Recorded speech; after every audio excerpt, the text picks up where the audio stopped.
નમસ્કાર દર્શક મિત્રો, આપ જોઈ રહ્યા છો શિનોર સમાચાર પર કરીએ નજર। વડોદરાના શિનોર ટીમ્બા ફળિયામાં આવી ચડેલા મગરના બચ્ચાનું શિનોર વન વિભાગ અને વાઇલ્ડ લાઇફ ટ્રસ્ટ માલસર ભરત મોરેની ટીમ દ્વારા સફળતાપૂર્વક રેસ્ક્યુ કરવામાં આવતા સ્થાનિક રહીશોએ હાશકારો અનુભવ્યો।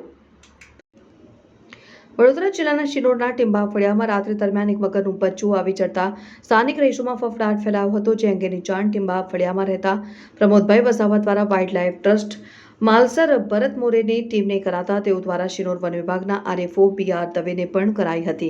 ત્યારબાદ શિનોર વન વિભાગ સાથે વાઇલ્ડ લાઇફ ટ્રસ્ટ માલસર ભરત મોરેની ટીમ શિનોર ટીમ્બા ફળિયા ખાતે પહોંચી મગરના બચ્ચાનું સફળતાપૂર્વક રેસ્ક્યુ કરી તેને સુરક્ષિત જગ્યાએ રિલીઝ કરવામાં આવતા સ્થાનિક રહીશોએ હાશકારો અનુભવ્યો, જેને લઈને ટીમ્બા ફળિયાના રહીશોએ શિનોર વન વિભાગ અને વાઇલ્ડ લાઇફ ટ્રસ્ટ માલસર ભરત મોરેની ટીમની સરાહનીય કામગીરીને બિરદાવી હતી।